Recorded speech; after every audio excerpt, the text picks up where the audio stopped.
हाँ जी, good evening. So today is lecture number 2, chapter cell, chapter number 5 NCERT, class 9th. कोई doubts हो 9811232145 पर आप नोट्स की पीडीएफ ले सकते हैं, कोई इंक्वायरी कर सकते हैं. देखिए, लास्ट क्लास में हमारी जो डिस्कशन चल रही थी वो ये थी कि डिफ्यूजन और ऑस्मोसिस क्या होती है. तो हमने डिफ्यूजन और ऑस्मोसिस के डिफरेंसेस भी कर लिए थे, तो अच्छे से इनको रिवाइज भी कर लिया, तो इससे रिलेटेड क्वेश्चन भी कर लिए थे. एक मोटी सी बात याद दिला के आगे बढ़ता हूँ कि सेल के अंदर गैसेस का जो एक्सचेंज होता है, चाहे CO2 है चाहे N2 है, वो डिफ्यूजन के थ्रू होता है. पर अगर वाटर का एक्सचेंज होना होता है तो वो ऑस्मोसिस से होना होता है. ठीक है बच्चे, जब क्वेश्चन पूछूं तभी आप जवाब देंगे, ऐसे नहीं. तो ऑस्मोसिस के थ्रू एक्सचेंज होता है गैसेस का, वाटर का, और गैसेस का एक्सचेंज डिफ्यूजन के थ्रू होता है. तो ये डिफरेंस हमने लास्ट क्लास में कर लिया था कि भी कौन स्लो है कौन फास्ट है, किसको मेम्ब्रेन चाहिए किसको मेम्ब्रेन नहीं चाहिए, तो सारा डिस्कशन इसके बारे में हो गया था. देखिए, आज का जो टॉपिक है वो बड़ा इंटरेस्टिंग है और इससे रिलेटेड क्वेश्चन आपके एग्जाम में कंफर्म्ड आएगा. तो इसको अच्छे से तैयार कर लेना और अच्छे से घर जाके इसको रिवाइज भी कर लेना, जो अब करा रहा हूं टॉपिक, क्योंकि इस टॉपिक में आपको थोड़ी बहुत कंफ्यूजन भी हो सकती है. और अगर आपने थोड़े लंबे समय तक इसको याद नहीं किया, रिवाइज नहीं किया, तो भूल जाओगे. आप जितने मर्जी धुरंधर क्यों ना समझे अपने आप को, भूल जाएंगे, क्योंकि टॉपिक कंफ्यूज कर सकता है आपको. तो रिवीजन इसमें जरूरी है. ठीक है जी. देखिए, आपको नोट्स के थ्रू समझाऊं उससे पहले मैं आपको ये जो है सिंपल कंसेप्ट की एक अंडरस्टैंडिंग दे देता हूं, फिर मैं नोट्स के थ्रू करवाता हूं. देखिए, टॉपिक चलेगा ये हाइपोटोनिक क्या होता है, हाइपोटोनिक सॉल्यूशन. आइए डिस्कस करते हैं. देखिए, हाइपो का मतलब जो होता है वो होता है लेस. टॉनिक का मतलब होता है कंसंट्रेशन. लेस कंसंट्रेशन सोल्यूट की. सोल्यूट आप जानते हैं क्या होता है, सॉल्वेंट आप जानते हैं क्या होता है, केमिस्ट्री के चैप्टर में पढ़ा के हम फिर भी नहीं जानते तो बताया. तो जैसे पानी में चीनी घोलते हैं तो चीनी सोल्यूट है, पानी सॉल्वेंट है. पानी में नमक घोलते हैं तो नमक सोल्यूट है, पानी सॉल्वेंट है. इस तरीके से सोल्यूट और सॉल्वेंट का डिसीजन होता है. तो हाइपोटोनिक सॉल्यूशन वो सॉल्यूशन जिसमें कम कंसंट्रेशन हो, किसकी, सोल्यूट की. और अगर सोल्यूट कम हो तो फिर उसमें क्या ज्यादा होगा, मोर अमाउंट ऑफ सॉल्वेंट, यानी कि मोर अमाउंट ऑफ वाटर. पर ये मोर जो शब्द है ये कंपैरेटिव है. ज्यादा, देखो ज्यादा कम तो कंपैरेटिव होता है. जैसे अगर कोई कहे कि कोई आदमी 10 लाख रुपए कमाता है महीने का, तो ये भी कंपैरेटिव है. जो 10 करोड़ कमाता है उसके मुकाबले तो कम ही कमाता है ना, और जो 10,000 कमाता है उसके मुकाबले तो बहुत ज्यादा कमाता है. तो ये जो कंपैरेटिव शब्द होते हैं बड़ी कंफ्यूजन क्रिएट करते हैं. तो कह रहा है कि जिसमें कंसंट्रेशन सोल्यूट की कम हो और ज्यादा हो किसका अमाउंट, सॉल्वेंट का. पर ज्यादा किससे ज्यादा, मतलब ज्यादा तो किससे ज्यादा, ये एक इंपॉर्टेंट सवाल बनता है. अब आपको ये क्लियर करता हूं. मान लो ये सेल है, ये सेल का न्यूक्लियस है, भी बात करेंगे क्या होता है. अब सेल के अंदर भी वाटर होता है. मान लो ये सेल का वाटर है, ये सेल के वाटर मॉलिक्यूल्स है, ये सेल के वाटर मॉलिक्यूल्स हैं. अब सेल के बाहर भी तो सॉल्यूशन होता है. तो अगर सेल के बाहर सोल्यूट कम हो और सॉल्वेंट ज्यादा हो, मतलब सेल के बाहर सॉल्वेंट ज्यादा हो, सेल के बाहर वाटर ज्यादा हो, किसके मुकाबले, जो वाटर सेल के अंदर है, जो वाटर सेल के अंदर है उससे भी ज्यादा वाटर कहां हो, उससे भी ज्यादा. ये रेड कलर से जो दिखा रहा हूं ये वाटर मान लो, ये रेड कलर से जो दिखा रहा हूं मेरे बच्चे ये वाटर है. तो आपको डायग्राम से मैंने दिखा दिया कि बाहर वाटर ज्यादा लग रहा है और बाहर सोल्यूट जो है ये सोल्यूट है. व्हाइट कलर से जो दिखा रहा हूं सोल्यूट है. सोल्यूट कम है, आप देख सकते हैं व्हाइट डॉट कम है और रेड डॉट ज्यादा है. तो यानी कि बाहर पानी ज्यादा है और बाहर सोल्यूट कम है.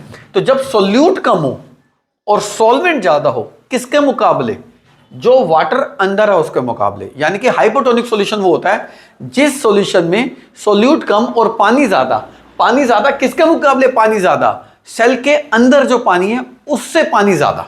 सेल के अंदर भी पानी होता है, यानी कि बाहर क्या है उसके, मोर अमाउंट ऑफ वाटर. किसके मुकाबले वाटर बाहर ज्यादा है, अंदर के मुकाबले. तो सेल के अंदर क्या है, लेस अमाउंट ऑफ वाटर। फिलहाल ये बात समझ में आ गई मेरे बच्चों, यहां तक क्लियर है? तो लास्ट क्लास में हमने जब ऑस्मोसिस डिस्कस किया था, तो ऑस्मोसिस में हमने कहा था इसमें भी मूवमेंट सब्सटेंस की होती है from high concentration to low concentration. अब बताओ, पानी बाहर ज्यादा है, पानी अंदर कम है, इसी को तो हाइपोटोनिक कहेंगे। जब सोल्यूट बाहर कम हो, सॉल्वेंट बाहर ज्यादा हो, मतलब पानी बाहर ज्यादा हो, किसके मुकाबले बाहर पानी ज्यादा हो? सेल के अंदर के कंटेंट, वाटर कंटेंट के मुकाबले वाटर बाहर ज्यादा हो, तो हाइपोटोनिक है। तो अब हमने लास्ट क्लास में पढ़ा था कि मूवमेंट सब्सटेंस की होती है फ्रॉम हाई टू लो। अब बाहर वाटर क्या है? बाहर वाटर ज्यादा है, अंदर वाटर क्या है? अंदर वाटर कम है।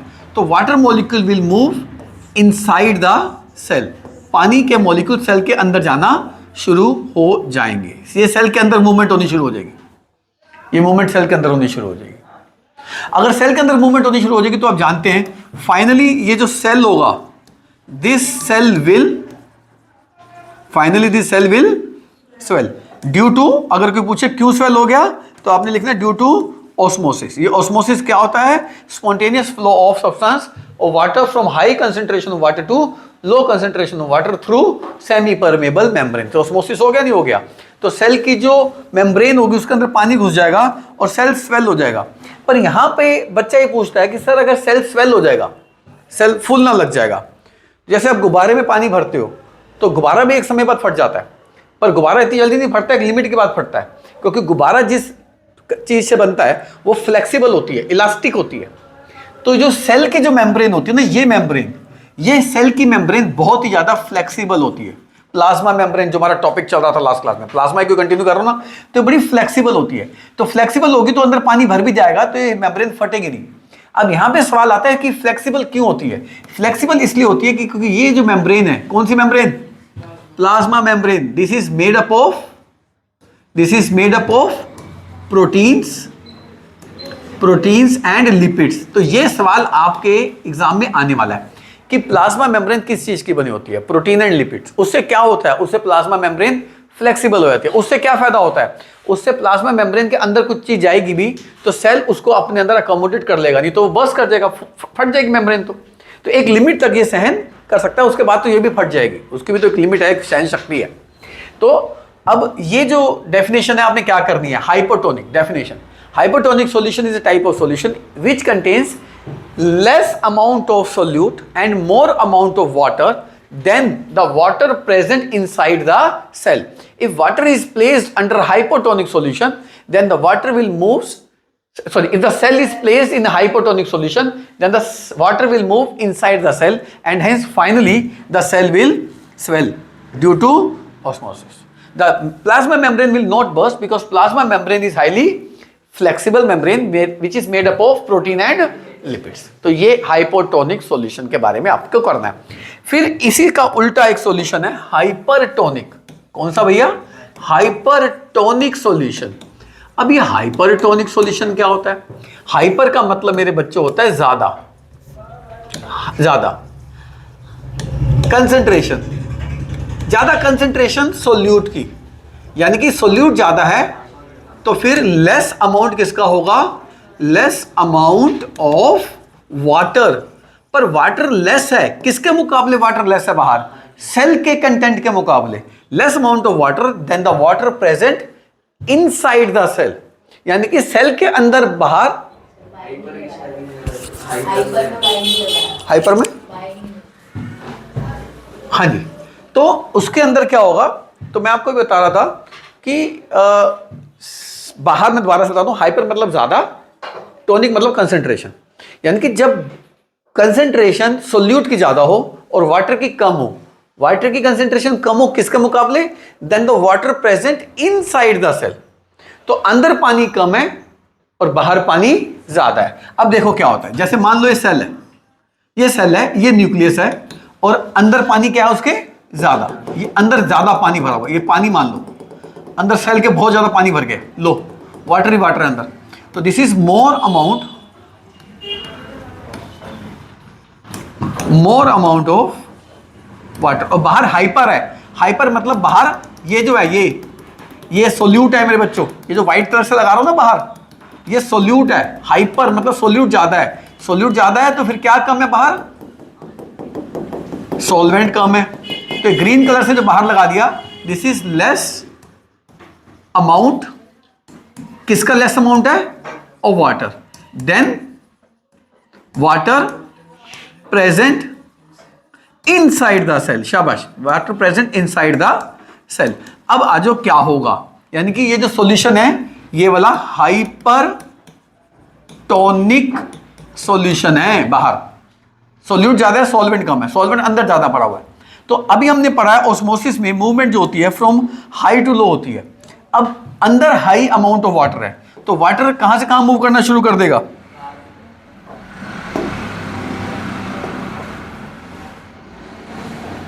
तो वाटर की मूवमेंट कहां से कहां आनी शुरू हो जाएगी, अंदर से पानी बाहर, यानी कि जहां पानी ज्यादा है पानी वहां जाना शुरू हो जाएगा। तो इससे फाइनली सेल को फर्क क्या पड़ेगा, इससे cell will shrink, cell shrink कर जाएगा। इस प्रोसेस को प्लाज्मोलाइसिस कहते हैं, मैं भी पढ़ाने वाला हूं प्लाज्मोलाइसिस क्या होता है, पर आपको पूछेगा क्या हो जाएगा, आप कह देंगे श्रिंक हो जाएगा। क्यों श्रिंक हो जाएगा, अगेन लिखेंगे ड्यू टू ऑस्मोसिस। तो क्वेश्चन क्या आने वाला है सुन लो, what is hypertonic solution, definition अभी मैं लिखवा देती है, अभी मैंने आपको नोट्स में से मार्क करवा देनी है। What will happen if cell is placed under hypertonic solution, diagram बनाने की जरूरत नहीं, आपको समझाने के लिए बनाया। तो आप लिखेंगे if the cell is placed in hypertonic solution the cell will shrink, why, due to osmosis, सारा पानी बाहर आना शुरू हो जाएगा। ये ठीक पता है कैसी सिचुएशन है, जैसे आप सैलड काटते हो, सैलड काटने के बाहर नमक छिड़क देते हो, तो नमक छिड़कने का मतलब बाहर सोल्यूट बढ़ा देते हो, तो सैलेड का जो अंदर का पानी है वो बाहर आ जाता है। तो आप देखते हो सैलेड का पानी बाहर आ जाता नहीं आया था, अगर नमक मसाला छिड़क दो तो उसके ऊपर, तो वो भी तो सेल उसके क्या हो रहे हैं, श्रिंक तो हो रहे हैं। आप कभी कभी पानी में ज्यादा देर नहा लो, स्विमिंग पूल में ज्यादा देर नहा लो, उंगलियों की जो फिंगर की स्किन होती है श्रिंक कर जाते नहीं कर जाती, तो पानी वहां से भी बाहर आ गया नहीं आ गया, क्योंकि बाहर सोल्यूट ज्यादा था, क्योंकि स्विमिंग पूल वाले क्लोरीन बहुत ज्यादा डाल के रखते। ठीक है ना, ठीक मेरे बच्चे। तो ये प्रोसेस आपको सिंपल सी आनी चाहिए। हाइपर हाइपो क्या होता है, क्लियर हो गया। हाँ, इसके बाद तीसरी जो कंडीशन है वो है आइसोटोनिक सॉल्यूशन। अभी आइसोटोनिक सॉल्यूशन क्या होता है वो देखते हैं। आइसोटोनिक, देखो जी मेरे बच्चों, आइसो का मतलब होता है सेम, टोनिक मैं बार बार बोल रहा हूं, कंसंट्रेशन किसकी, सोल्यूट की, and contain same amount of water than the water present inside the cell, मतलब बाहर जितना पानी है अंदर भी उतना पानी है। तो अब फैसला कर लो, ये रहा सेल, ये रहा न्यूक्लियस, ये रहा उसका वाटर, बाहर जितना पानी है अंदर भी लगभग उतना ही पानी है। लो जी, अब क्या होगा, कुछ भी नहीं होगा, no movement will takes place.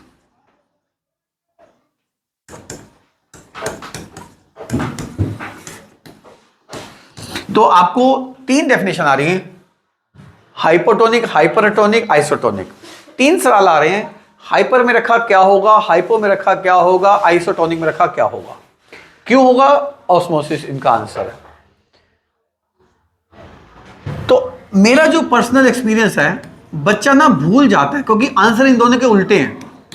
Hypertonic solution में जब रखा था तो सेल क्या कर रहा था, श्रिंक कर रहा था। ये देखो मैंने अभी पीछे लिख के दिखाया, ये देखो सेल श्रिंक कर रहा था। और हाइपोटोनिक में रखा था, हाइपोटोनिक में रखा था तो सेल क्या कर गया था। अभी आंसर एक दूसरे के उल्टे हैं, आप उल्टा भी कर सकते हो, नॉर्मल क्वेश्चन है, हर बच्चा कर सकता है गलती। तो आपको याद करने का एक तरीका बताता हूं, तो आप गलती नहीं करेंगे, उसी वक्त इंस्टेंट आंसर दे देंगे। हाइपर के स्पेलिंग और हाइपो के स्पेलिंग, ज्यादा स्पेलिंग किसके लंबे हैं, हाइपर के। स्वेल के स्पेलिंग और श्रिंक के स्पेलिंग, स्पेलिंग किसके लंबे हैं, श्रिंक के।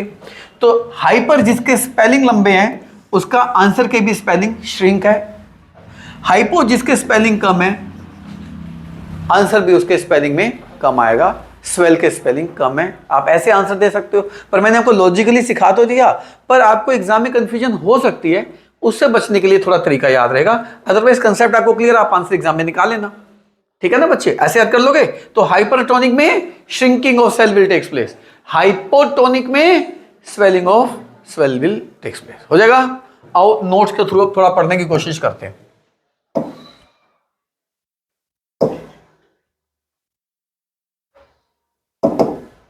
देखिए आओ अब मैं डेफिनेशन मार्क करा देता हूं, अब मैं एक एक चीज दोबारा समझाऊंगा नहीं। हाँ जी, क्या कह रहा है जी? Hypotonic solution is a type of solution, ठीक है, in which there is a less concentration of solute, solute कम होता है, and having more amount of water, more amount of water, किसके मुकाबले? ये लाइन लिखनी जरूरी है, as compare to water present inside the cell, अंदर के मुकाबले बाहर पानी ज्यादा है, उसको हाइपोटोनिक कहते हैं। क्या होगा जरा देखते हैं। ये देखिए, थोड़ा डायग्राम से मैंने नोट्स में सिखा दिया, बाकी पीछे मैंने बड़ा अच्छा सिखा दिया था। आप देख सकते हैं सेल है, बाहर पानी ज्यादा पड़ा है, अंदर पानी कम है। बाहर पानी ज्यादा है यानी कि बाहर सोल्यूट कम है, सोल्यूट कम है यानी कि हाइपोटोनिक सॉल्यूशन, तो बाहर मोर अमाउंट ऑफ वाटर है देन इनसाइड, ऐसे सॉल्यूशन को क्या लिख दिया मैंने? हाइपोटोनिक। तो क्या होगा? Then water will move inside the cell through which process? Through osmosis. तो आपको क्वेश्चन क्या आने वाला है मेरे बच्चों? ये लो, what will happen if the cell is placed in hypotonic solution? Answer, water will move inside the cell, पानी अंदर चला जाएगा, उससे क्या हो जाएगा? Through osmosis and hence cell will swell. Answer clear है? अभी तो याद कराएं। फिर बच्चा यहां पे कंफ्यूज होता है, बच्चा कहता है सर एक बात बताओ, बच्चा कहता है कि sir if cell swell then it will burst. तो बच्चे का सवाल ठीक है, तो वहां पे टीचर क्या कहता है कि सेल के अंदर पानी जाएगा, सेल स्वेल करेगा, पर जो प्लाज्मा मेम्ब्रेन होती है, जो हमारा टॉपिक चल रहा है, प्लाज्मा मेम्ब्रेन फ्लेक्सिबल होती है। फ्लेक्सिबल क्यों होती है? क्योंकि वो प्रोटीन और लिपिड की बनी होती है, तो अगर अंदर पानी चला भी जाएगा तो थोड़ी एक्सपैंड भी हो जाएगी, उसको कोई दिक्कत नहीं। हाँ, एक लिमिट के बाद तो वो भी फटेगी, ठीक है। अब जैसे आपके टीचर या आपके घर के पेरेंट्स अगर फ्लेक्सिबल हैं आपकी शरारतों को लेके, तो थोड़ी बहुत शरारतें आपकी सहन कर लेंगे, टीचर भी आपको थोड़ी बहुत शरारतें सहन कर लेंगे, पर एक लिमिट के बाद आपने हुड़दंग मचा दिया, घर में हुड़दंग मचा दिया क्लास में, तो टीचर की भी लिमिट टूट जाएगी, नहीं टूट जाएगी? तो टीचर का भी गुस्सा है, पेरेंट का भी गुस्सा, फूटेगा नहीं फूटेगा? तो ठीक ऐसे सेल की जो मेम्ब्रेन है, प्लाज्मा मेम्ब्रेन, उसकी एक लिमिट है, एक्सपैंड करेगी पर एक लिमिट बाद वो भी फट जाएगी, रप्चर कहते हैं, रप्चर हो जाएगी, पर नॉर्मली बचा लेती है वो उसको। आ जाओ आंसर, टीचर क्या कह रहे हैं यहां पर बच्चे के जवाब का? No, cell will not burst as cell membrane यानी कि plasma membrane is made up of protein and lipid which makes the membrane flexible. देखो इस बात को याद करने से क्या फायदा होगा? आपको यह फायदा होगा कि आपको यह याद हो जाएगा कि प्लाज्मा मेम्ब्रेन फ्लेक्सिबल होती है, तो किसकी वजह से होती है? क्योंकि वो प्रोटीन और लिपिड से बनी होती है। तो फ्लेक्सिबल होने से उसको फायदा क्या मिलता है? तो अगर वाटर अंदर एंटर भी करेगा या कोई और फूड भी अंदर एंटर करेगा, तो उसको फ्लेक्सिबिलिटी की वजह से संभाल के रखेगी, फटेगी नहीं, उसको ये नहीं कि सारी बिखेर देगी अब सेल के कंटेंट को। मेरी बात समझ रहे हैं? आ जाओ, हाइपरटोनिक सॉल्यूशन क्या होता है? बस एक फॉर्मेलिटी है, बस पढ़ना बाकी है। It is a type of solution which contains more amount of solute. पहले तो ये लिखना है, उससे क्या हो जाएगा? Lesser amount of water. किसके मुकाबले? आगे की बात जरूरी है, नहीं लिखे तो बिल्कुल गलत हो जाएगी। Than the water present inside the cell. तो अब देखो ये सेल है, अंदर मैंने वाटर दिखाया है, बाहर वाटर मैंने कम दिखाया है, क्योंकि बाहर सॉल्यूट ज्यादा है तो सॉल्वेंट कम है।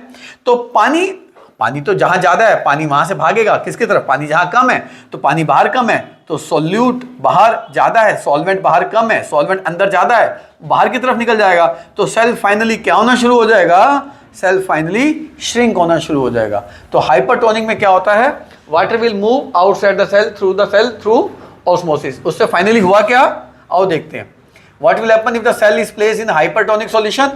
Water will move outside the cell through osmosis and hence the cell will shrink. तो याद करने का तरीका, हाइपो में स्वेल, कम स्पेलिंग, हाइपर में श्रिंक, बड़े स्पेलिंग। याद करने का तरीका है, बाकी आपको जो अच्छा लगता है वैसे याद कर लो। Isotonic, a solution in which the concentration of water is exactly same as that of water present inside the cell. जितना पानी अंदर है उतना ही पानी बाहर है। समझ आ गई बात जी? तो कुछ भी नहीं होगा फिर। आ जाओ, what will happen if the cell is placed in isotonic solution? No movement of water will take place as the solution having same concentration of water as present inside the cell. देखो मैं बार बार एक ही बात लिख रहा हूं, अगर आप देख रहे हो तो मैं कभी ये नहीं लिख रहा कि more amount of water, मैं लिख रहा हूं more amount of water outside the cell than water present inside the cell। फिर मैं लिख रहा हूं same amount of water किसके मुकाबले? as the water present inside the cell। तो जब भी less amount of water, more amount of water, same amount of water लिखो तो आपको लिखना क्या जरूरी है? then the water present inside the cell। तब बात आपकी सही होगी, अदरवाइज गलत मानी जाएगी। देखिए अब ये जो प्रोसेस है, एक बात बताओ, अभी हमने ये प्रोसेस पढ़ी, इसमें आ जाओ,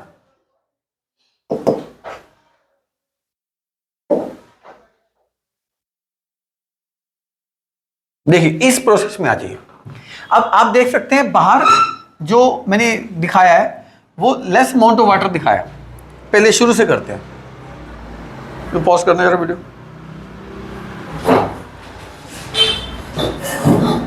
पॉज करना बस। हाँ जी, तो अब इस प्रोसेस को आप देखिए। इस प्रोसेस में आपको लगेगा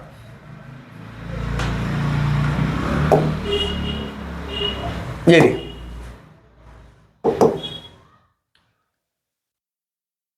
देखिए इस अमाउंट में आप देखिए, इसमें बाहर वाटर ज्यादा है, सोल्यूट बाहर कम है, तो सॉल्यूशन का नाम क्या रखा था हमने, हाइपोटोनिक।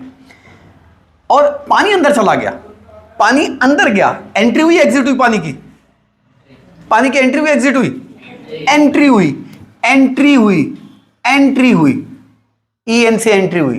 तो इस प्रोसेस को एंडोऑस्मोसिस कह सकते हैं हम। क्या कह सकते हैं, एंडोऑस्मोसिस।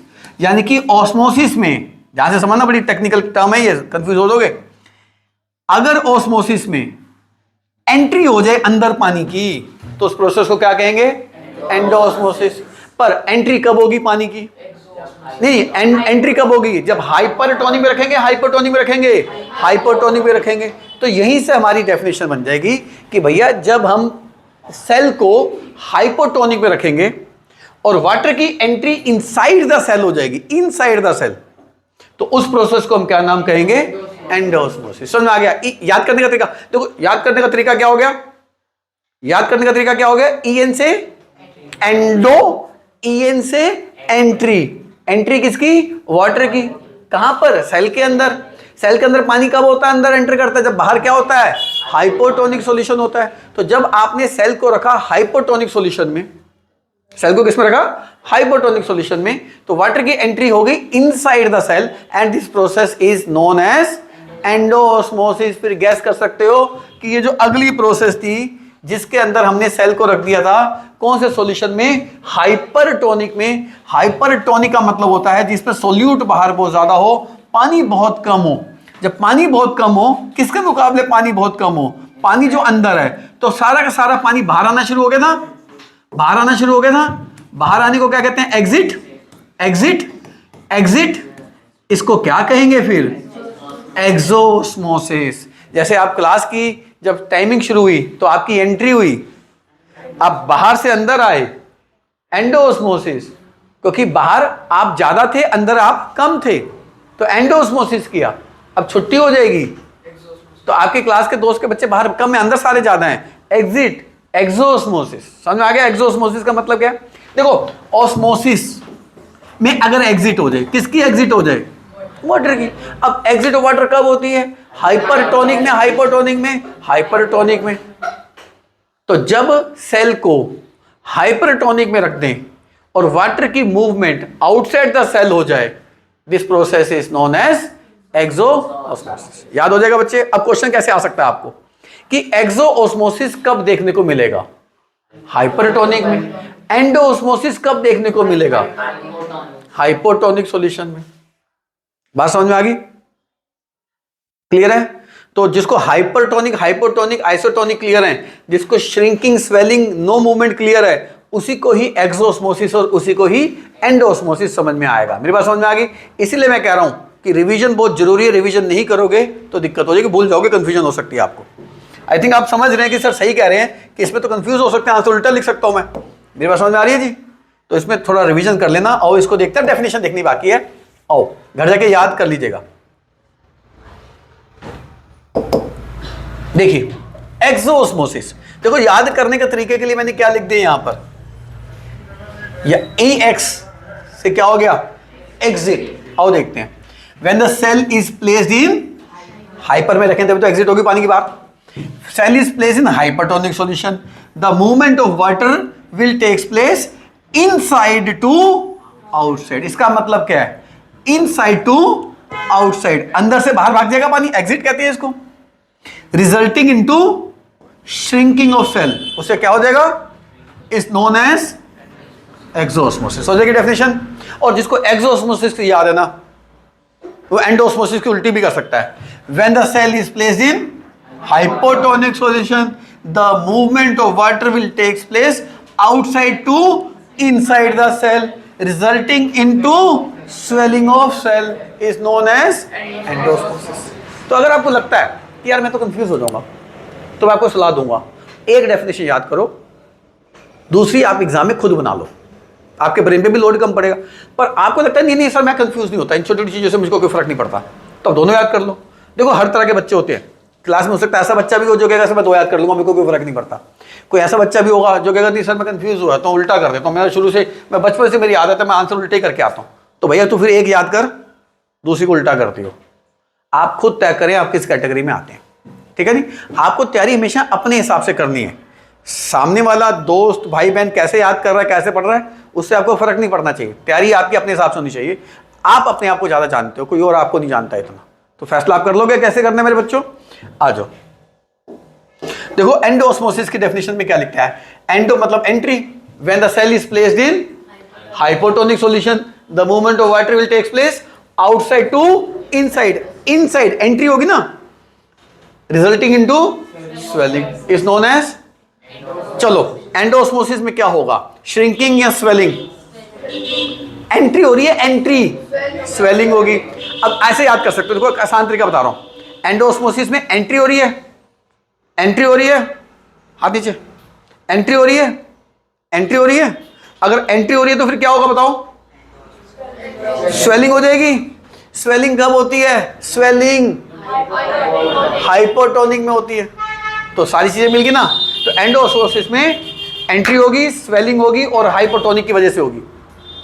समझ में आ गया। एक्सोस्मोसिस, एक्सो मतलब एग्जिट, एग्जिट, एग्जिट, एग्जिट मतलब श्रिंकिंग। श्रिंकिंग कब होती है, हाइपरटोनिक में। तो लो जी एक्सोस्मोसिस में वाटर की मूवमेंट बाहर होगी, सेल श्रिंक कर जाएगा। किसकी वजह से, क्योंकि बाहर कौन सा सॉल्यूशन पड़ा होगा, हाइपरटोनिक सॉल्यूशन। याद कर लोगे, कंफ्यूजन तो नहीं है। अब जब पहले कराया था तो बच्चे कह रहे थे कंफ्यूजन, अब तो कंफ्यूजन नहीं बच्चे। आ जाओ। हाँ मेरे बच्चे प्लाज्मोलिसिस क्या होता है, मैंने अभी आपको बातों बातों में ये टर्म बोल दी थी, अब बस आपको समझाना बाकी है। प्लाज्मोलिसिस शब्द मैंने भी बोला था थोड़ी देर पहले, अगर आपको याद हो सुना हो तो ध्यान से देखो। मैंने कहा था कि अगर ये सेल है, सेल के अंदर पानी ज्यादा है, मोर वाटर, बाहर पानी कम है, लेस वाटर।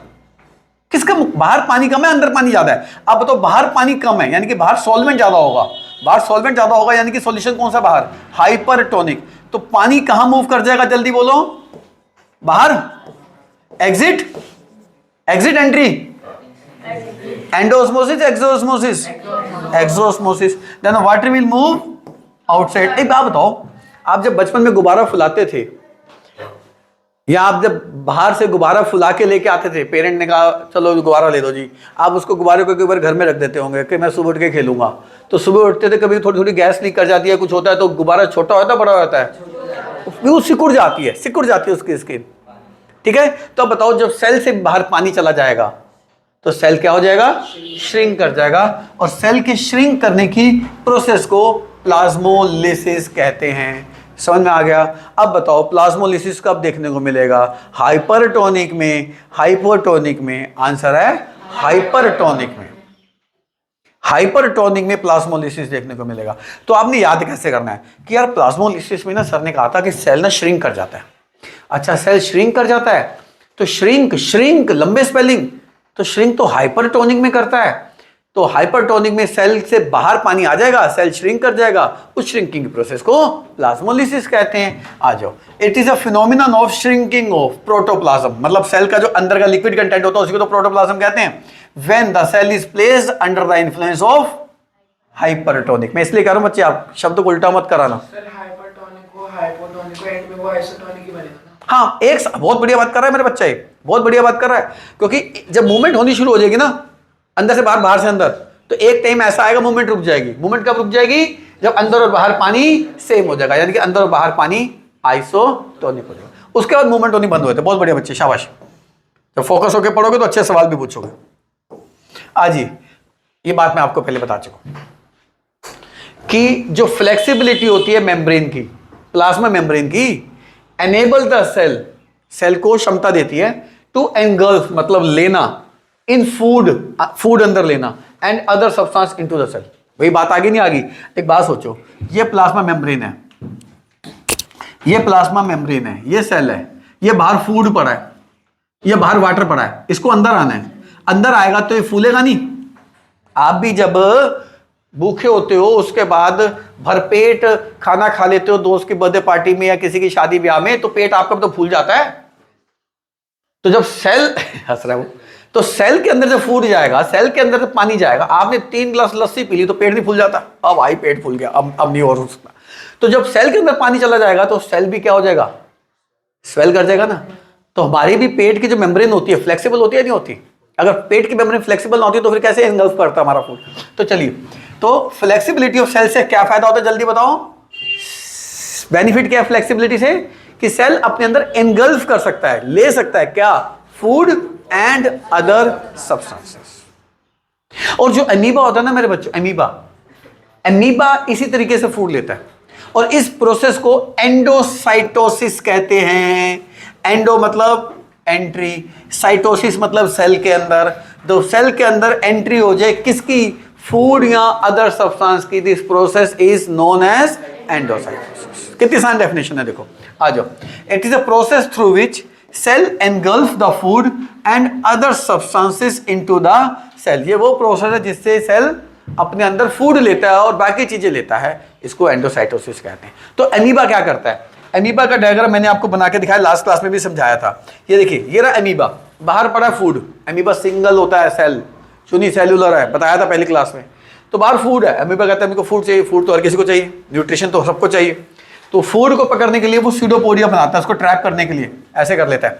तो जैसे फूड को ट्रैप करने के लिए ऐसे स्ट्रक्चर बनाता है, स्यूडोपोडिया बनाता है, फिर ये फूड को इनटेक कर लेता है। जैसे फूड अंदर चला जाता है वो अपनी शेप अपनी रीगेन कर लेता है, जैसे उसकी पहले शेप थी। पर एक बात बताओ, अगर उसकी ये मेम्ब्रेन फ्लेक्सिबल नहीं होती तो क्या फूड ले सकता था? नहीं ले सकता था। तो फूड लिया, अंदर लिया, इस प्रोसेस को क्या कहेंगे? अच्छा, इसको एंडोऑस्मोसिस कहेंगे, एंडोसाइटोसिस कहेंगे? एंडोऑस्मोसिस तब कहेंगे जब मूवमेंट ऑफ वाटर होगी। एंडोसाइटोसिस मतलब एंट्री ऑफ फूड और अदर सब्सटेंसेस। तो जब फूड या दूसरी चीजें अंदर जाएंगी, एंडोसाइटोसिस। वाटर अंदर जाएगा, एंडोऑस्मोसिस। अब एंडोऑस्मोसिस हाइपरटोनिक में होगा या हाइपोटोनिक में होगा? एंडोऑस्मोसिस हाइपरटोनिक में होगा, तभी तो स्वेल करेगा। तो याद करने के तरीके मैं बार बार बोल रहा हूं ताकि आपको याद हो जाए। हाइपर में अंदर चला जाएगा, श्रिंक स्वेलिंग हो जाएगी, और श्रिंक सॉरी हाइपो में अंदर चला जाएगा वाटर, स्वेलिंग हो जाएगी, सॉरी। तो अमीबा आपसे पूछेगा अमीबा फूड कैसे खाता है? Through the process called endocytosis. Endocytosis से वो फूड लेता है, याद हो जाएगा। देखिए, so the plasma membrane is flexible. ये बड़ी इंपॉर्टेंट लाइन आ रही है, प्लाज्मा मेम्ब्रेन खत्म कर रहा हूं, रिपीट कर रहा हूं इन बातों को। Plasma membrane is flexible, outer membrane of the cell, बिल्कुल बाहर की मेम्ब्रेन होती है। सिलेक्टिवली परमेबल, सिलेक्टिवली परमेबल मतलब किसी को आने देगी किसी को आने नहीं देगी। एंड इट्स फंक्शन, इसका फंक्शन क्या अगर आएगा तो is to bound cellular fluid, cell के अंदर जो फ्लूइड है उसको बांध के रखना inside the cell, and selectively permit the entry and exit of substance in the cell. ये बात मैं पहले भी कर चुका हूं। तो आपको क्या आएगा, इसमें क्या दिख रहा है आपको? प्लाज्मा मेम्ब्रेन क्या है, नंबर 1। प्लाज्मा मेम्ब्रेन का फंक्शन क्या है, तो क्या है और फंक्शन क्या है, हो जाएगा। फंक्शन मैंने अंडरलाइन भी कर दिया, याद कर लोगे। आगे बढ़ते हैं। देखो जी, इसके बाद आती है सेल वॉल। देखो जो सेल वॉल होती है ना बच्चों, जो हम है इंसान है, जो एनिमल सेल की बात करूं तो हमारे अंदर क्या होता है, हमारे अंदर सिर्फ एक प्लाज्मा मेम्ब्रेन होती है। क्योंकि जो हमारे सेल है ना वो बाहर के एनवायरनमेंट के कांटेक्ट में नहीं होते। आप एक बात बताओ, आपके हार्ट के सेल्स हैं, क्या वो बाहर के कांटेक्ट में? आपके लीवर के सेल हैं, क्या वो बाहर के कांटेक्ट में?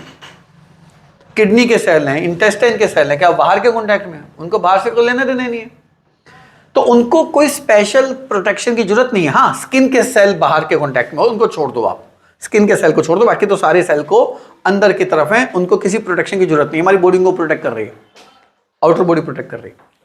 पर जो प्लांट होते हैं ना, उनके सेल डायरेक्ट एनवायरनमेंट के कांटेक्ट में होते हैं।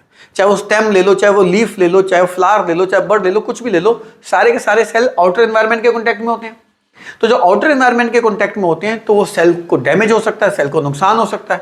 तो फिर क्या करती है सेल, एक अलग से एक हार्ड सी मेम्ब्रेन क्रिएट कर लेती है अपने चारों तरफ। हार्ड मेम्ब्रेन, ये जो मेम्ब्रेन होती है, ये जो मेम्ब्रेन होती है ये बहुत ही ज्यादा रिजिड होती है, रिजिड। जैसे आपकी ये चेयर है बड़ी रिजिड है, आप इस चेयर पे बैठते हो क्या नीचे दबती है?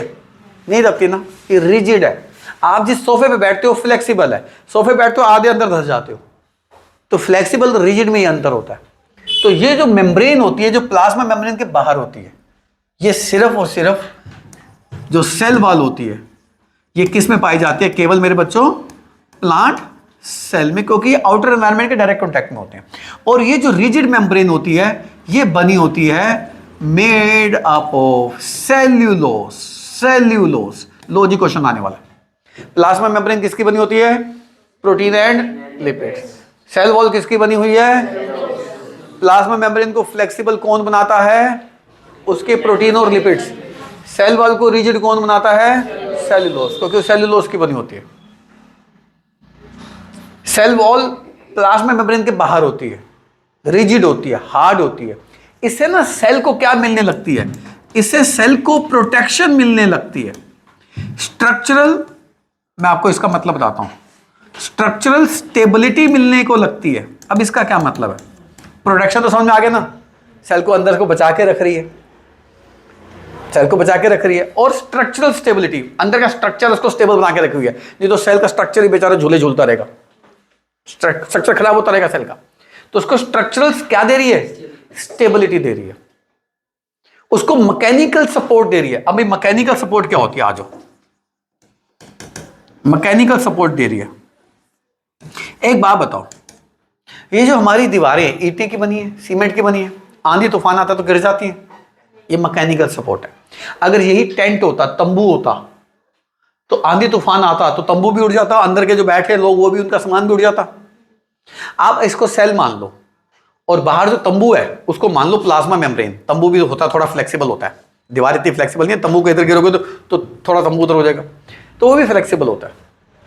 पर ये दीवार है, बाहर आंधी तूफान आएगा तो क्या अंदर की चेयर, मोबाइल, ट्राइपॉड, हम लोग क्या हवा में उड़ने लगेंगे? क्या बाहर गिर जाएंगे? तो दीवारें हमारे इस कमरे को और हम सबको क्या दे रही हैं? Mechanical support, mechanical strength. और आप रोज आते हो, शेप ऐसी कैसी मिलती है? शेप थोड़ा चेंज हो गई। तंबू होता तो कभी शेप ऐसी हो रही है, कभी ऐसी हो रही है, आगे हो रही है, कभी पीछे हो रही है। आपके घर में कोई टॉय लिया होगा बचपन में जिसको आप बना के खेलते होंगे, उसकी शेप भी चेंज होती रहती है बेचारे की। और अगर कंक्रीट हो तो शेप हार्ड होती है। तो जो सेल वॉल है वो एक आउटर मेम्ब्रेन है, प्लाज्मा मेम्ब्रेन के बाहर होती है, रिजिड होती है, सेल्यूलोज की बनी होती है। काम क्या करती है? प्रोटेक्शन करती है। काम क्या करती है? स्ट्रक्चरल स्टेबिलिटी देती है। और क्या करती है? मैकेनिकल सपोर्ट देती है। मैकेनिकल सपोर्ट समझ आ गया क्या होती है? मैकेनिकल सपोर्ट समझ आ गया बच्चे? तो ये किसका काम है बच्चों? सेल वॉल का। पढ़े फिर सेल वॉल क्या होती है आज?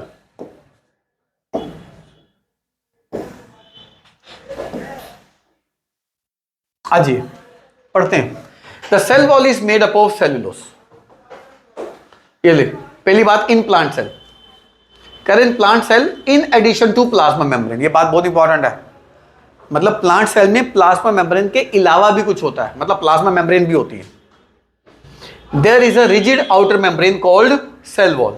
Cell wall is made up of cellulose. Cellulose makes the wall rigid. तो पूछेगा सेल वॉल को रिजिड कौन बनाता है? Cellulose. And hence the cell wall provide, ये फंक्शन आ गया, protection and structural stability to the cell from the outer environment. Cell wall is also provide shape to the cell. मैंने क्या कहा? शेप दे रही है, स्ट्रक्चरल स्टेबिलिटी दे रही है, प्रोटेक्शन दे रही है, मैकेनिकल सपोर्ट दे रही है। समझ मैंने क्या बोला? शेप दे रही है, स्ट्रक्चरल सपोर्ट दे रही है, मैकेनिकल सपोर्ट दे रही है, प्रोटेक्शन कर रही है। सेल वॉल थिकर होती है, आपने देखा मैंने जब बनाई, थोड़ी मोटी सेल मेम्ब्रेन बनाई, थोड़ी मोटी होती है than the plasma membrane and is generally permeable. Generally permeable का मतलब आ जा सकता है इसके बाद, ये सिलेक्टिव नहीं है, ये सिलेक्टिव नहीं है। फिर आपको क्वेश्चन आएगा, ये बड़ा इंपॉर्टेंट क्वेश्चन है, how can cell wall protect cell from outer environment. कह रहे कि जो सेल वॉल है वो बाहर के एनवायरनमेंट से बचा के कैसे रखती है। आओ इसको समझाता हूं मैं। देखिए, ये सेल वॉल है, अंदर सेल है, ये सेल का ये न्यूक्लियस मान लो, अभी बनाएंगे इसको अलग से। ये सेल का कंटेंट मान लो, मैं थोड़ा कलर चेंज कर देता हूं सेल के कंटेंट का। ये लो, ये सेल का कंटेंट मान लो। ये सेल का कंटेंट। प्रोटोप्लाज्म अभी बनाएंगे, इसके सेल ऑर्गेनेल्स बनाएंगे।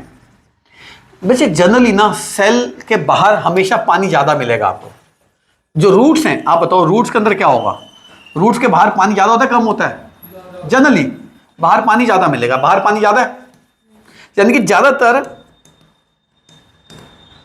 बाहर पानी ज़्यादा है, यानी कि सोल्यूट कम है, यानी कि ज़्यादातर सेल किसके कॉन्टैक्ट में होते हैं? हाइपोटोनिक के कॉन्टैक्ट में होते हैं। अगर हाइपोटोनिक के कॉन्टैक्ट में होते हैं तो सेल के अंदर ज़्यादातर जाने की किसके चांसेस रहेंगे? पानी अंदर एंटर कर जाएगा। एक बात बताओ, जब पानी अंदर एंटर करेगा तो पानी किस पे प्रेशर लगाएगा? इस पे प्रेशर लगाएगा। अरे हर चीज हम पे प्रेशर लगाती है। हमारे अंदर ब्लड है, ब्लड वेसल्स में है, तो ब्लड उन ब्लड वेसल्स पे प्रेशर नहीं लगा रहा। तो जब पानी अंदर जाएगा तो क्या पानी सेल की वॉल पे क्या लगाएगा? प्रेशर लगाएगा नहीं लगाएगा? लगाएगा नहीं लगाएगा? तो जब सेल के अंदर कंटेंट चला गया तो सेल की वॉल्स पे क्या लगेगा? जरा देखते हैं। सेल की वॉल पे प्रेशर लगेगा। ये लो, ये जो मैं येलो कलर से दिखा रहा हूं प्रेशर है। ये क्या है? सेल की वॉल पे क्या लग रहा है? जल्दी बोलो।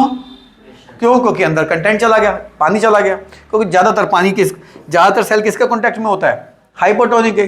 पानी चला गया अंदर, पानी अंदर गया तो पानी ने उसकी वॉल पे प्रेशर लगाया। जैसे गुब्बारे में पानी भरते हो तो पानी गुब्बारे की वॉल पे क्या लगाता है? प्रेशर लगाता है। अब आपने न्यूटन का थर्ड लॉ पढ़ा है, इक्वल एंड अपोजिट रिएक्शन। तो जब वो पानी वॉल पे प्रेशर लगाएगा और वॉल रिजिड है, तो वॉल भी इक्वल अपोजिट प्रेशर लगाएगी।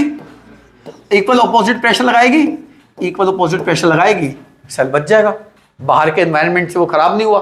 तो सोचो अगर सेल वॉल नहीं होती, रिजिड वॉल नहीं होती तो क्या होता? रिजिड वॉल नहीं होती तो क्या होता? जैसे ही पानी अंदर एंटर करता, पानी फूलता और प्रेशर लगाता, पानी फूलता और प्रेशर लगाता, पानी फूलता और प्रेशर, बर्स्ट कर जाता सेल बर्स्ट कर जाता। तो प्लाज्मा मेम्ब्रेन के चारों तरफ कौन सी मेम्ब्रेन थी? रिजिड मेम्ब्रेन सेल्यूलोज की। तो जैसे ही पानी ने अंदर एंटर करके उस पर प्रेशर लगाया तो सेल वॉल ने इक्वल एंड अपोजिट प्रेशर लगाया। इक्वल एंड अपोजिट प्रेशर लगाने से वो सारा काउंटर इफेक्ट हो गया, बैलेंस हो गया। इससे सेल बाहर के एनवायरनमेंट से अपने आप को बचा के रख पाया। तो सोचो सेल वॉल ना होती तो क्या सेल अपने आप को बाहर के एनवायरनमेंट से बचा के रख पाता? नहीं रख पाता। लॉजिक समझ में आ गया? आओ इसका आंसर पढ़ लेते हैं, एग्जाम में आ सकता है, लिख के जरूर आना। आओ, it is a cell wall due to which cell can withstand outer environmental condition, बाहर की कंडीशन को सहन कर सकता है, सच एज हाइपोटोनिक सॉल्यूशन, यानी कि सेल जब हाइपोटोनिक में पड़ा हुआ तो उस कंडीशन को सहन कर सकता है। कैसे कर सकता है? When the water moves inside the cell, पानी तो अंदर जाएगा क्योंकि बाहर हाइपो है, स्वेलिंग होगी, place in hypotonic solution, then the cellular content, cell के जो अंदर कंटेंट है, exert force on the cell wall, cell wall पे क्या लगाएंगी? फोर्स या प्रेशर लगाएंगी। And cell wall exert equal and opposite force. एक बात बताओ, सेल वॉल अगर रिजिड ना होती तो क्या इक्वल अपोजिट फोर्स लगा पाती? नहीं लगा पाती ना। Equal and opposite force on the cell, as a result of which cell can withstand outer environmental condition. कर लोगे? क्वेश्चन बड़ा इंपॉर्टेंट है, ठीक है जी। प्लाज्मा मेम्ब्रेन और सेल वॉल का डिफरेंस मैं आपको पहले ओरली बता देता हूं। प्लाज्मा मेम्ब्रेन एक आउटर मेम्ब्रेन है जो सेल्यूलर फ्लूइड को अपने अंदर समेट के रखती है। सेल वॉल प्लाज्मा मेम्ब्रेन के अलावा एक एक्स्ट्रा मेम्ब्रेन है जो कि केवल प्लांट सेल में पाई जाती है। प्लाज्मा मेम्ब्रेन एनिमल सेल में होती है, सेल वॉल प्लांट सेल में होती है। प्लाज्मा मेम्ब्रेन प्रोटीन और लिपिड की बनी होती है, सेल वॉल सेल्यूलोज की बनी होती है।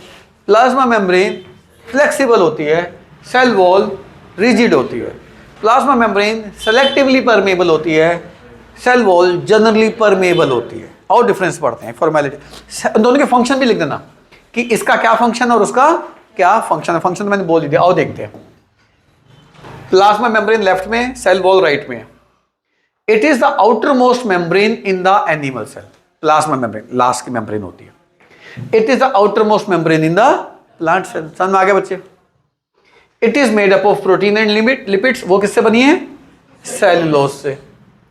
It is selectively permeable membrane, मतलब किसी को आने देगी, किसी को जाने नहीं देगी, किसी को आने नहीं देगी, किसी को जाने नहीं देगी।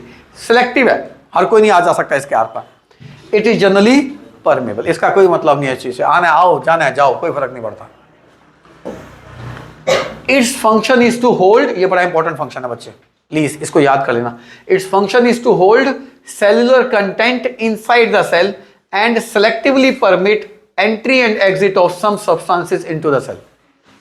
It provides shape to the cell, also provide protection and structural and mechanical support. देखो क्या क्या दे रही है, शेप दे रही है, स्ट्रक्चरल स्टेबिलिटी दे रही है, प्रोटेक्शन दे रही है, मैकेनिकल सपोर्ट दे रही है। किसके अंदर? प्लांट सेल के अंदर, सेल को। It is highly flexible, it is highly rigid. Flexible क्यों है? प्रोटीन और लिपिड की बनी है। समझ आ गई जी? हमारी स्किन भी तो फ्लेक्सिबल है, फ्लेक्सिबल है, किसकी बनी है? प्रोटीन की बनी है, प्रोटीन की बनी है। आ जाओ, it is highly rigid in nature, it is thinner, पतली मेम्ब्रेन होती है और वो थिकर मेम्ब्रेन होती है। तो ये 6 डिफरेंसेस हैं, आप इनको अच्छे से लर्न कर सकते हैं। तो अब आपकी एक छोटी सी एक क्वेश्चन कर लेते हैं जो इससे रिलेटेड है, ठीक है? फटाफट ओरली हो जाएंगे, ज़्यादा टाइम नहीं लगेंगे इसको करने में। आओ, लास्ट क्लास में क्वेश्चन में ओरली डिस्कस किए थे क्योंकि क्वेश्चन मिल नहीं रहे थे, अब इजीली डिस्कस हो जाएंगे। क्वेश्चन नंबर 1 आप चलाएंगे नहीं साथ साथ, जैसे पूछूं वही। The cell wall, the cell were discovered by, हाँ जी, रॉबर्ट बी ऑप्शन सही जवाब। Who proposed cell theory, cell theory किसने दी थी? D, Schleiden and Schwann. Third, oxygen moves inside the cell through, हाँ, डिफ्यूजन। ऑक्सीजन डिफ्यूजन के through move करता है भाई। वाटर किसके थ्रू मूव करता है?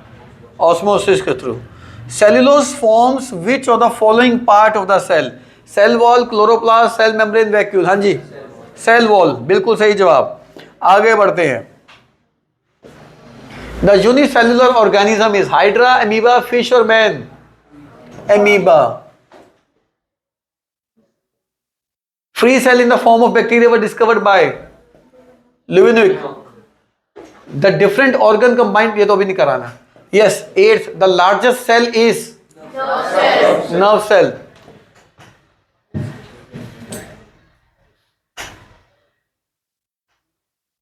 सर एग ऑफ ऑस्ट्रिच भी तो होता है, सर एग भी एक सिंगल सेल ही होता हाँ हो सकता है वो भी, इसको चेक कर लेंगे एक बार। हाँ, एग ऑफ ऑस्ट्रिच ही होगा ये, एग ऑफ ऑस्ट्रिच होगा। हमारी बॉडी में नर्व सेल सबसे बड़े होते हैं। The term protoplasm was given by Purkinje, C option. P से प्रोटोप्लाज्म, पी से Purkinje. Which is non living? Plasma membrane, cell wall, protoplasm, nucleus, cell wall. Yes, वो भी डिफरेंस हो सकता था एक, कि प्लाज्मा मेम्ब्रेन लिविंग होती है, सेल वॉल नॉन लिविंग होती है। डिफरेंस चाहो तो लिख सकते हैं।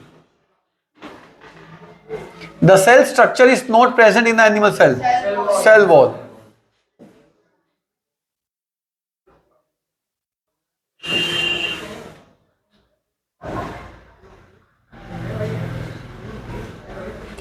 All cell exists from pre-existing cell. Who gave this theory? Virchow.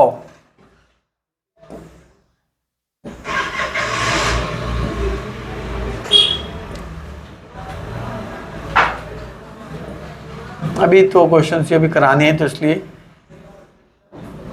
मैं चाह रहा था एक बार ऑस्मोसिस का क्वेश्चन मिल जाता ना। ये बताओ 27, which of the following is not correct?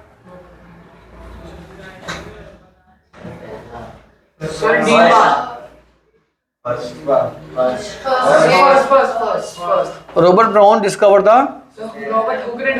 N है ना, एन, रॉबर्ट ब्राउन, उसने न्यूक्लियस किया था। याद करने का तरीका बताया था मैंने आपको। ये तो भी कराने हैं क्वेश्चंस अभी, न्यूक्लियस। चलिए, कोई डाउट हो मुझसे बात कर सकते हैं, तब तक बाय, नमस्ते, ध्यान रखो। बंद कर दो, बात करनी है मैंने आपसे। बंद कर दो बेटा।